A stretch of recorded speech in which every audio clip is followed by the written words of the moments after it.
Hello, folks. I'm Bob Kitchen, one of the owners here at Maple Hill Golf, and you're listening to the official podcast of Maple Hill, the Hill Unscripted. Every 2 weeks, I'll bring you the real talk from inside the golf world, insights, stories, and conversations that matter to you as a golfer and a valued part of the Maple Hill family. Welcome back once again, ladies and gentlemen, to the Hill Unscripted. I'm your host, Bob Kitchen, or BK, and I've got my father here with me today. Welcome back, the pro, or Rich Kitchen, whatever you want to call him. Most people just call him the pro. So I want to start off real quick talking about the Ryder Cup. So I am flying out there, and I'm super excited to go to it.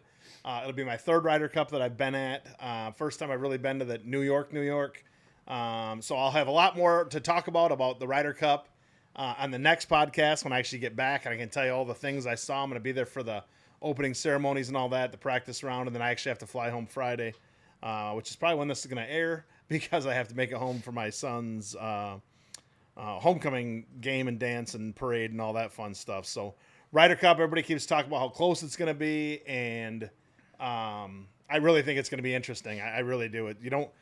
I think oftentimes Americans don't know a super ton about the Europeans, and I'm definitely in that segment. I know the American team is strong, and I think we got a really good chance. It's on our soil. I think the people in New York are going to be a semi-hostile environment. I think it's going to be exciting, and I'm super excited to go there and be part of it. And more on the Ryder Cup on the next podcast when we do the questions. I'll talk about the Ryder Cup. I did send a message out about people asking questions on the video, so go on YouTube or our Facebook feed, and there's a video out there of me asking people to please drop questions. I want to do 20 questions on the next podcast, but while my dad's still here in Michigan, I want to get his take on some things about the current state of the game, where we're headed, what rules changes there are, and all those things. So, welcome, Dad, and I guess you can take it from there. You can kind of talk about the current state of the game and whatever's on your mind. So, thank you very much. You're welcome. Excuse me. Let's talk about the state of the game. The game is better than it's ever been as far as participants, as far as I want to call it golf buzz, if you will. People are playing in numbers we've never seen before. The golf courses are busy, and people are enjoying the game. I don't know where these people were 10 years ago, but I'm glad they're here now. Yeah. And this all took place as of kind of COVID give it a shot in the arm, and it's been a gradual increase. Yeah. It's been nice to get all the people back. I think some people hung it up for a little bit. Oh, I'm sure they did. And they just came back out. They were like, I actually do like this. They had to get out of their house, right? Everybody's going crazy. Yes. So I think that they got back out, and they were like, That's they kind of maybe renewed their love for it. So the silver lining to the whole COVID thing. Yeah. I am mildly concerned about the, let's call it the availability of golf and the price of golf.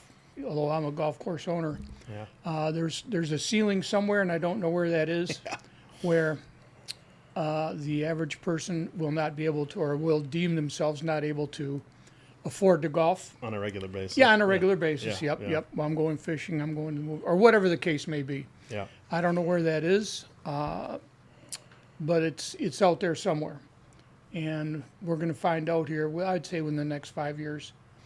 Cause I don't think things can keep going the way it is. It's just it's fabulous right now. Everybody's golfing, and the question will be how what's the ceiling? The price ceiling and the availability. Yeah. If you want to golf Saturday morning at 9:00, good luck. No, you really. better schedule it 2 weeks Yeah, out. yeah, exactly. If that's the only Way time you ahead. can golf, Yeah. That may kind of sour you on playing. And then 10 years ago, you could probably call Friday Anywhere you want. afternoon. Yeah. you're 100%, or that morning. Or that morning and say, what do you got? Yes. Be able yes. to find something within an hour of what you Or want. get on, exactly Yeah, right. yeah. So that will turn off, and it can't be helped. These are things that are unavoidable. Yeah, people yeah. wanting to golf, Demand's higher rates than supply. going up, Yeah. exactly right. All that stuff is happening. Well, how many golf courses just in your lifetime have closed in Grand Rapids? A lot. 8, Yeah, a lot. probably. I mean, A a lot. ton, right? A lot, It used to be yeah. one of the highest Yes, golf they- courses per capita in the nation. Yeah, Grand Rapids. they couldn't withstand the downtimes. Had they just hung on a little longer, I think they would have been all right. But Yeah. the pre-COVID was tough. It was tough. Yeah. The yeah. Pricing was low because the pricing was low. supply was so high. Demand was lower. Exactly correct. Now it's that then it was a double whammy, right? So supply goes down and demand goes up, and then that's where the and Yes. like I think you talked about this before. I think it's called dynamic pricing, what they do in Palm Springs and here and there. And it's happening. What they do, basically, they base the price on the demand. So, for example, Saturday morning from, let's call it 8 to 11, that may be prime time where it's X amount of dollars. From 11 on, or 11, let's say, to 2, and then it changes. Twilight after and that. it changes, unfortunately, for the people working the counters, it changes. It can change hourly. Yeah. In other words, you If call it all up right fills now, up, it's, there's only one it's left. $50. You call back in an hour, and 70. it's 70. Yeah. You know, and that's, I guess, mildly irritating, but it's but it's a way of the world. And all that stuff, I think, is eventually going to go away, but not right now. Yeah, yeah. I remember hearing the stories when COVID happened, and like in LA, and where there's a lot of population, everybody wanted to get out in a very low supply of golf courses. There was people buying tee times and selling the tee times. Yes. So they'd buy the tee time for $600, $150 a person, and then they'd sell the tee time for $1,000 to somebody. And they were literally making money by not doing anything. They didn't even leave their house. They just bought the tee time and sold the tee time. So that's where dynamic pricing would come into play. Where, Yes. but Yes. it happened so fast, nobody knew what to do. Like it was. Yeah, that far out of You know, I control. talked to some of the people I know in Palm Springs who work the counters, you know, right on golf people, and Yeah. that dynamic pricing drives them nuts. Imagine. Not only them, How are you but supposed to quote anything? Yeah, exactly right. You know, they feel bad. You know, you call up and it's this, you call back it's and it's that. that, Yeah. and it kind of, you know, why it's just Probably confusing. doesn't. It's a tough situation. There's probably less of a ceiling than there is a floor. Yeah, There's a certain low price. They're not going underneath that. yeah. But if it keeps filling up, then the price can go up. Up. Yeah. Yes. Yeah, but they're not going to Yep. sell it for less than $100 or whatever the Whatever. number would happen Yes. to be. Whatever the Yeah. number is. So yeah, so the game of golf is healthy though, and this is as healthy as it's ever been in your whole life. Yes. Yeah. No question. Yeah, I'd have to agree. I'm 30 years younger, but I'd have to agree that that's kind of where we're at. So rules changes. What needs to change, or what do you see the future there? Boy, I don't think I'm going to live long enough to see the changes I'd like to see. Right. Maybe it'll never happen, but Right.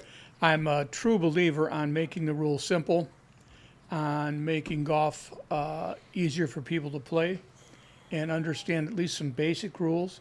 And I'm not sure a lot of them care. They just quote and Play by whack it their own around. rules, yeah. You know, the people we play with, we get teamed up in Palm Springs a lot, and I very seldom have anybody finish all 18 holes and or play by the rules. Not that I care. Right. It's just a nature of the beast. Right.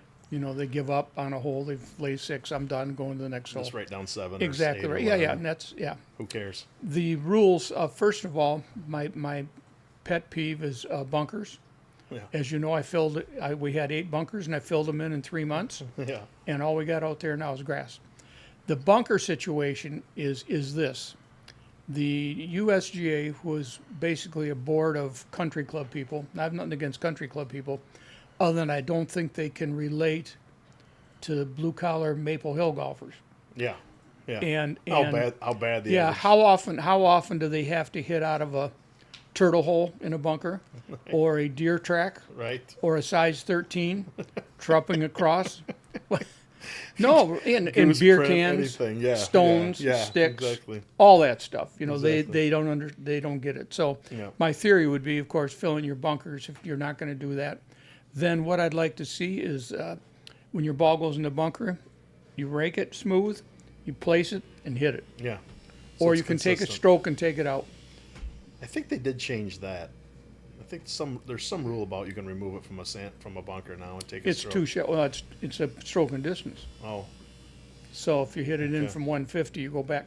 And any rule that makes you go backwards, to me, is a bad one. right. It's a real bad Right. one. Well, I think the amount of people that play OB as re-tee is very, very small. It's 10%. And it should be. Yeah. There can't be a golf course owner or conglomerate that would like to see that rule enforced.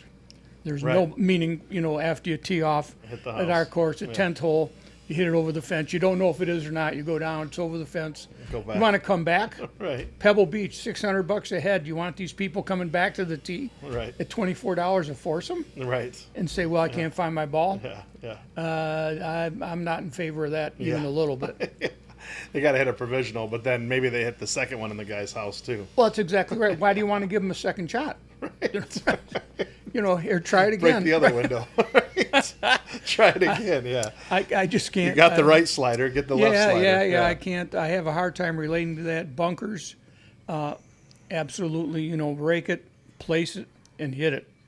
And for the people that can't, and make it simple, take a stroke nearest grass and hit it and go. Yeah. We need to simplify rules and make them as they need to make a little bit of sense, but they need to be as user friendly as possible. Yeah, I'd go along with that. And again, the people, a lot of them don't care. And that's good with me. My goal is my customers here, when they leave Maple Hill Golf Course, I want them to say they had a great time. I don't care what tees they hit from. I don't care what they scored. Yep. If they can walk off saying they had a good time, good for them. And that's my goal. Come back again. Yeah, exactly. They'll be excited to come back. The scores are not accurate. Yeah. They don't care. And there's a lot of that going around. And I think these, the USGA and the PGA, for that matter, are somewhat of a purist mentality, where I don't know if they quite realize, the skill level of the blue collar people. Exactly. And the purpose for them playing. Yeah. They don't care about their handicap. They don't Right. care about nothing Right. other than having fun. Yes. That's their number one. I said if you take beer and music out of public golf, there is no golf. There's no It's done. build a condo. Exactly right. Just let the grass Build grow a 'cause condo. nobody wants Build to a play condo. anymore. Yes. So and the country club guy doesn't always understand that. They Yeah. Stroke and distance is horrible. Yeah. Bunkers are horrible. One of my favorites was my buddy Chris Cooley was playing with Mike Sturm. You know who Mike Sturm sure. is, and he Yes. hits his second shot in the water, and he's 2 in, 3's a penalty. He hits it on in 4, rolls it down 5, and puts it in for 6. And he's like, "What'd you have there?" And he goes, "I had a 5." And he goes, "No, you had a 6." He goes, "No." He goes, "You hit it in the water. There's a penalty." He goes, "I already lost a ball. That's penalty enough. I'm not taking a stroke too." I'll drink to It's that. like Yeah, a right. double whammy. He's like, "I just lost my ball in the water, and I gotta add a stroke." Like, I'm not doing that. No good. So No yeah, good. I appreciate that. It's it's painful for me. I play a lot of golf with a lot of different people. It's painful for me to watch people suffer at this game. It really is. Yeah, When they yeah. get in, not very good players. Get in a deep face bunker. Yeah. And to see them whack it 4 times and then throw it Yeah, out. yeah. That I'm serious. It's amazing they ever do it again. It bothers me. Yeah, me too. Because this can't be fun. Yeah. Why are we doing this to these people? Yeah. Golf's supposed to be fun. When you go in to order prime rib, they don't give you chopsticks. Right. End of story. Yeah, Let's make it easier. Yeah. Yeah. They give you a steak knife. They sure do. Makes it easier to eat it. Yeah. Yeah. Nobody's ever quit the game because they mastered it. I can tell you that. Say, well, Yeah. I'm as good as this game's ever going to get. No, they quit. It's too frustrating, or for a number of reasons. Too Yeah. expensive, can't get on. Takes too long. Yeah. The frustration level, I think, is somewhat high. They kind of tolerate it, but it's. I feel bad. I'm serious. I feel bad where they, like you said, they hit 3 balls in the weeds, in the water, in the sand. This game shouldn't be a struggle. It should be a pleasure. Yeah. Yeah. Yeah. That's what you pay for. That's exactly right. Yeah. right. So let's make it. And I think there's I know there is a differentiation between interesting and challenging. Yeah. Challenging is, and keep in mind, and that, there are a small segment, 1/10 of 1/100th of the population that is really good and can handle challenges. Right. And as the skill level goes down in your average person, Right. interesting is good, challenging doesn't need to be. It's challenging enough. Yeah. Yeah. Take our first hole here, right? It's 285. There's not a lot of pars there, trust me. No. There's not Green's a lot tiny. of pars. Yeah, Yeah, and my point being, interesting and challenging is 2 different things. Yeah. I think both a good player and a average or hacker can both appreciate Arcadia Bluffs. A good player can still go out and shoot 72. A bad player at that course, if he's used to shooting 88 at his course, he's probably going to shoot 105. It's that hard. It is really hard. I was just there a couple months ago. Yeah, yeah. It's tough. It's outrageously it's hard. difficult. Yeah. It's hard, and it's okay. But then, I wouldn't recommend the average person to go there. Right, but they wanna want shoot. to because They want to see it. the lure of it. I've been there, And yeah, I get they it. play it like once a year, once every And that's 5 okay. years. That's Yeah. okay. They just got That's to be enough to keep it prepared for full. bad golf. Mm-hmm. Yeah, just be ready. And then in a high price tag, Yeah. and not. Arcadia is so beautiful. I don't want to take anything from it. It's beautiful. And It it's is. beautiful. What a It piece of is. land. What a design. But it's hard. I mean, it's tough. It's almost, the green's almost borderline unfair. And I don't mind a challenge too, but unfair is a different word than challenging. Yep. And it's like Harbor Shores. Those greens are crazy. I mean, just. Let me absolutely also, crazy. while I'm thinking about it, Yeah. let's talk about teeing off at a certain Distance. red tees, white tees, gold tees. My mathematics, and I've said this for years, and I'm not getting much, not many people are listening, but we should be, to our juniors, and especially our ladies, we should be accommodating even short, and I've done that here. I've moved tees as well. We moved up, built new tees up. And here's the situation: if the men are playing 6,000, for example, that's kind of their Wheelhouse. 6,000. No.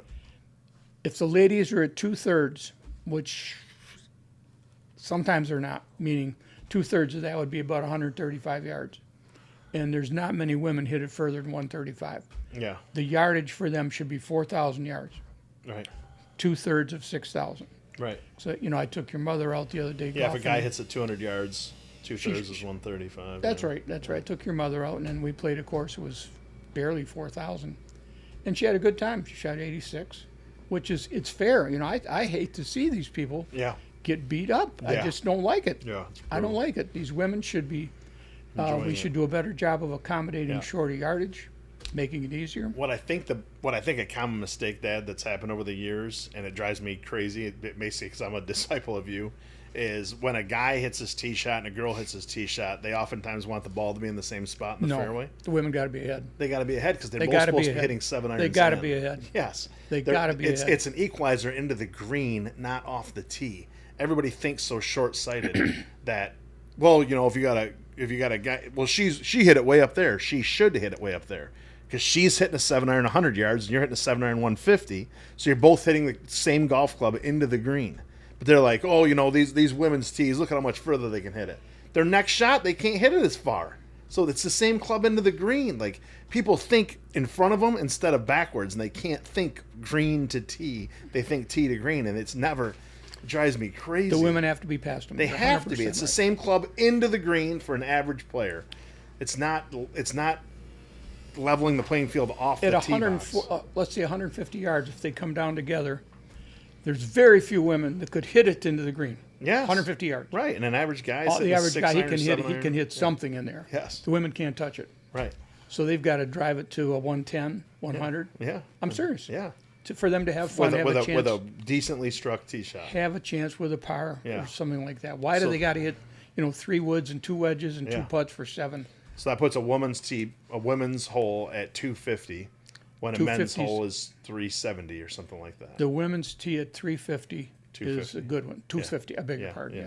Yeah. In fact, as well, I'm playing those tees myself since I've lost all my golfing skill and my strength. Yeah. And I'm doing fine. I don't mind, and I play Right. with my wife, and it works out. My drives are super short, so at 300 yards, I can't get home in 2.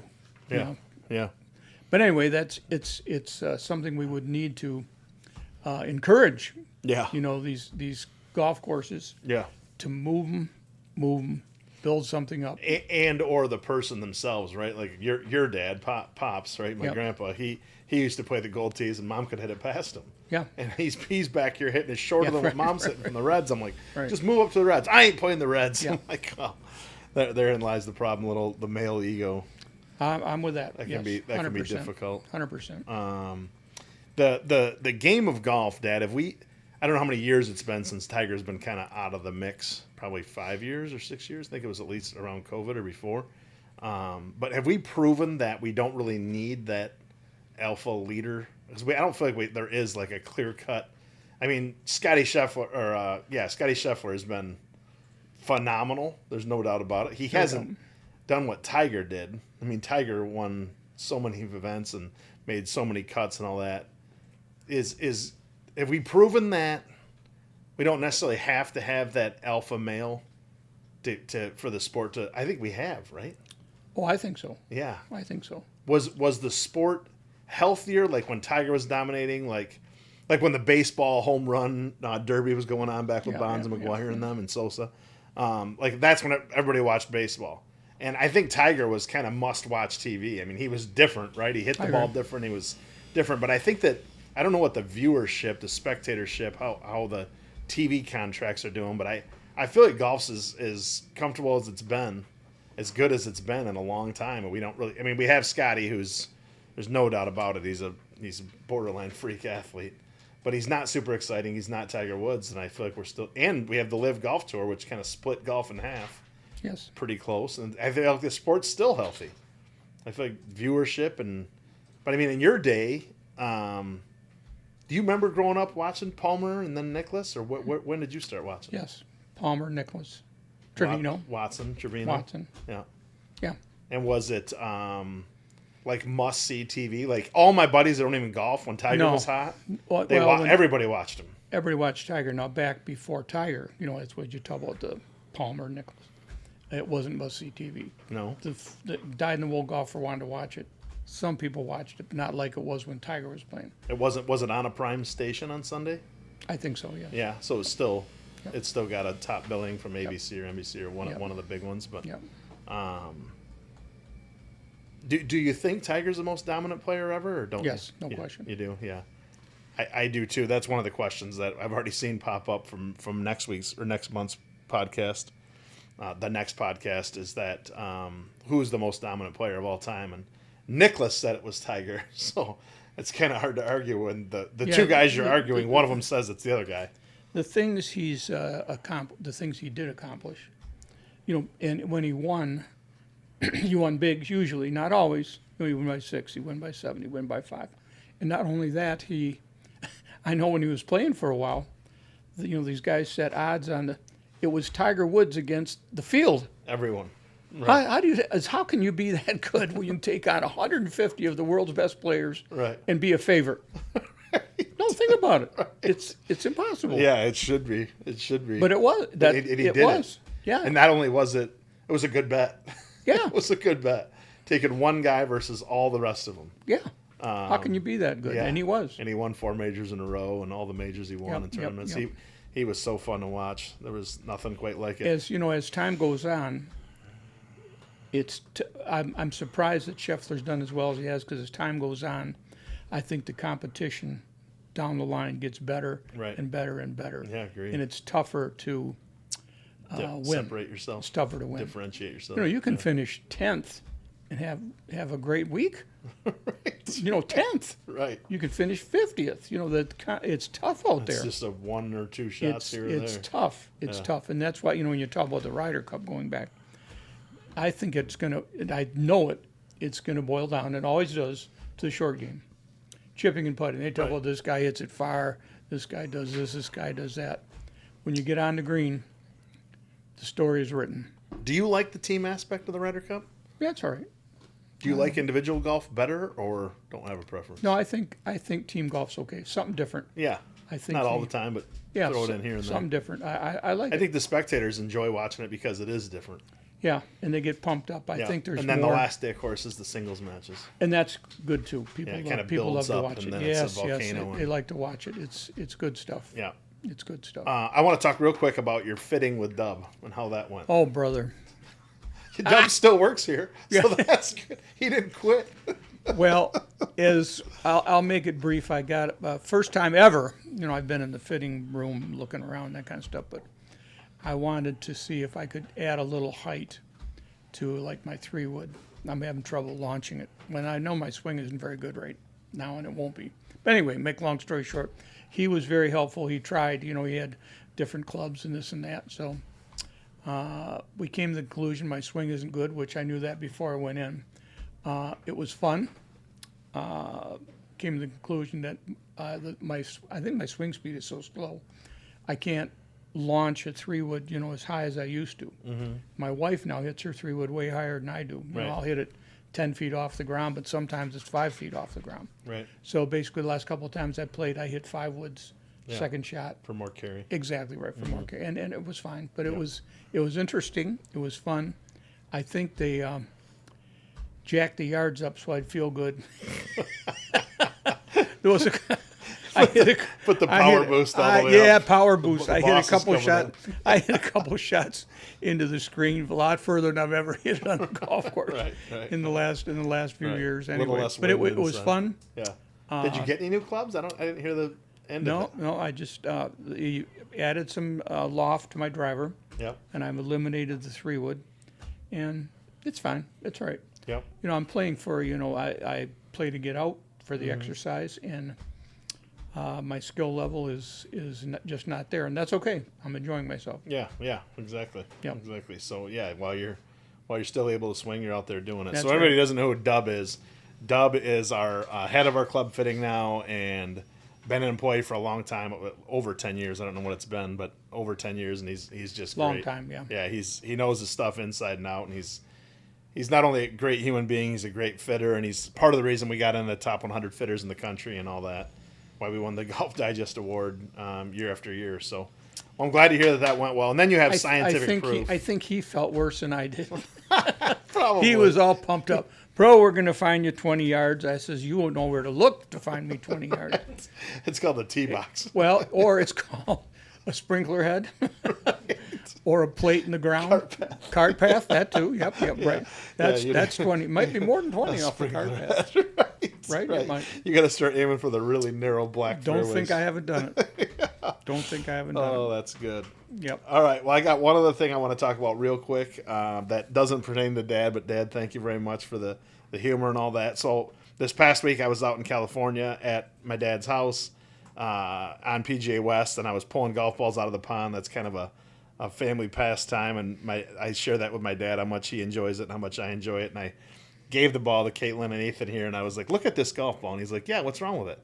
I said, well, look at it. And he's like, yeah, I don't see anything. I said, look at it closer. And he's like, oh my goodness, there's 2 big bumps in it. So this ball here is a Maxfly Tour X. So not long ago, Dick's Sporting Goods owns the brand Maxfly, and Dick's Sporting Goods was pumping this Maxfly brand, and this is their premium ball. You can tell it's a urethane cover, and the pictures are going to put on the screen here for you so you can actually see it. The ball actually got water between the cover and the core of the golf ball. So what I want to tell people is when we talk about certain things I kind of downplay on this podcast and in real life and in the store when we're doing club fittings and ball fittings and all that, but there is a certain quality level that you have to expect. And when you're buying stuff from big box stores that's not quote unquote played on tour, like, well, no, Maxfly's played on tour. It's played by the one girl, the girl from Cobra Puma. What's her name? Lexi. She plays Maxfly ball. My guess is she plays a ball that they don't sell to the public, which is oftentimes the case. But anyhow, there is a certain quality, folks. This stuff just drives me crazy. I pulled about 90 or maybe more than that golf balls. I sent you a picture of them. They're sitting on your counter out there waiting for you. But I pulled all these. The only golf ball I found in the water that, and all of them had been in there for a very short period of time. The only ball I saw that was completely disfigured was the Maxfly golf ball, and it's got to be because of the quality of the golf ball, the cover in the corner attached properly because it's an inexpensively made golf ball. So if it sounds too good to be true and looks too good to be true, it is, folks.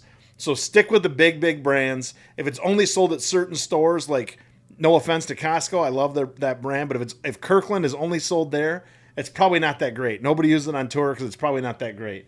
And Maxfly, it's only sold at Dick's Sporting Goods, which owns Golf Galaxy, so that's the only place it's distributed. It's probably not that great. The big brands are so under the microscope. Srixon, Callaway, TaylorMade, Titleist, all these different major brands. They're so under the microscope, their product has to be right. It absolutely has to be. So my point is, stick with the big brands. We always have deals. Maxfly balls aren't that great. And this one was clearly, from the pictures you can see on the screen, really not that great. Question from user. Going into the mailbag. Question from Tony Wynn on YouTube. How much does it cost the big name brands to make an iron set driver? What kind of profit are they bringing in because prices are getting outrageous? Tony, I couldn't agree more with you, and I would have written that same question myself. So we, once upon a time, had golf clubs made for Maple Hill. We've done a lot of different things here between my dad's era and myself and my brother now running the business. So how much does it cost big name brands to make an iron set or a driver?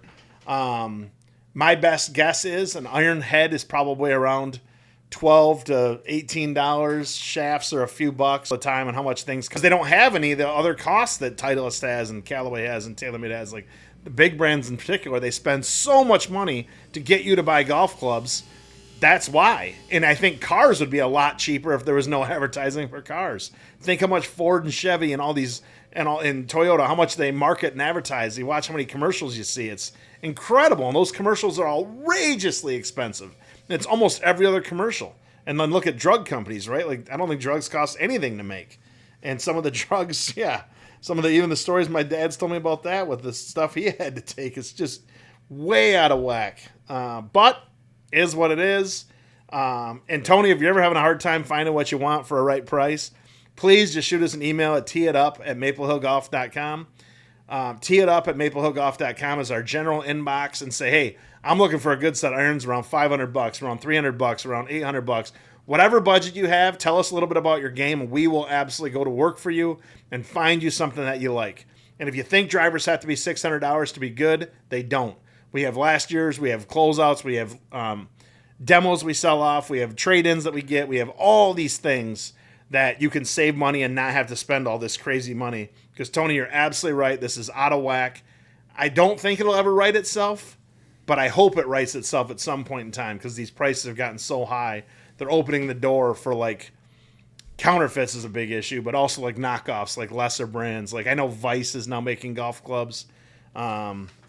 Just because the price have gotten so high, like Vice can bring a driver out and sell for $349 and still make some money, as opposed and like look at PXG, like they've taken the prices way down, mainly because they're having a hard time getting anybody to use it, but they don't have nearly the amount of advertising they once had, and they don't have nearly the amount of PGA Tour staff they once had.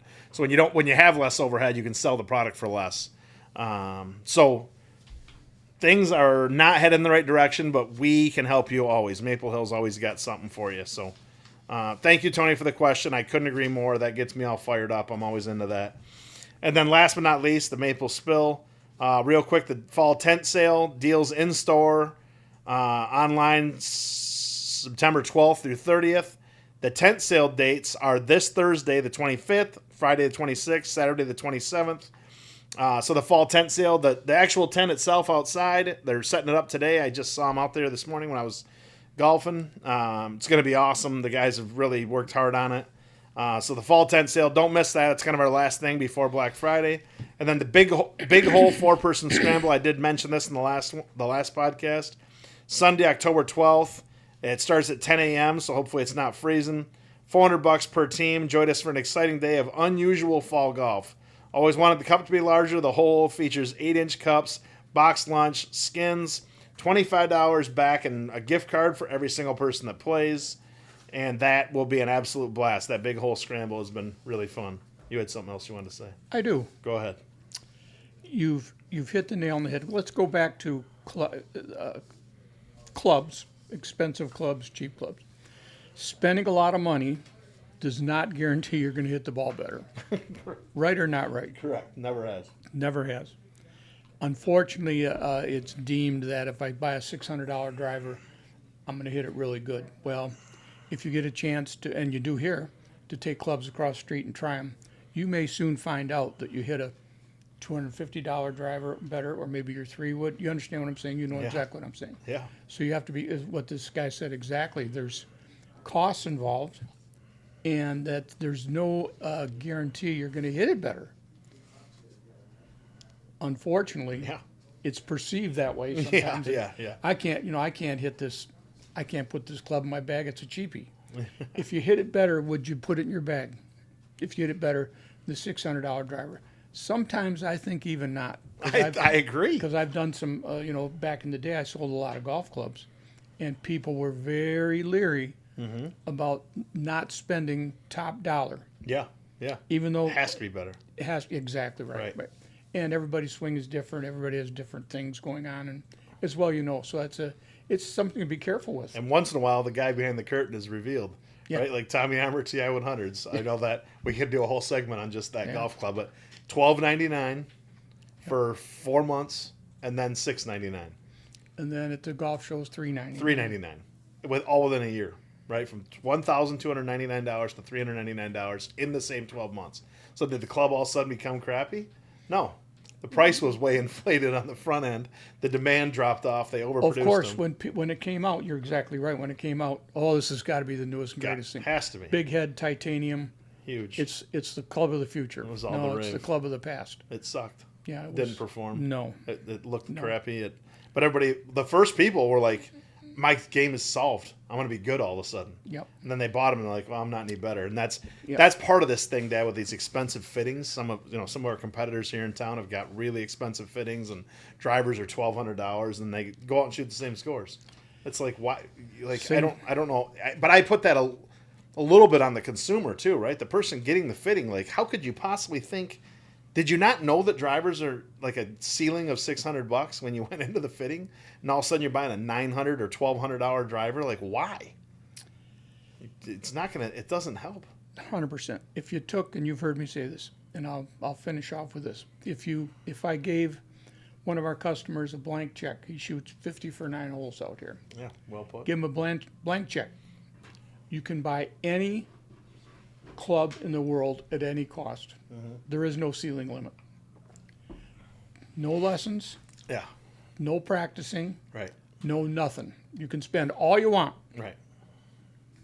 How much better would this person be? Well, All you want. yeah, literally. I don't care. Blank check doesn't matter. You can get Well, this I think or that. that you and I are living proof of that because we own all these clubs. Yeah. And we're not any better, No. It goes where our swing hits it.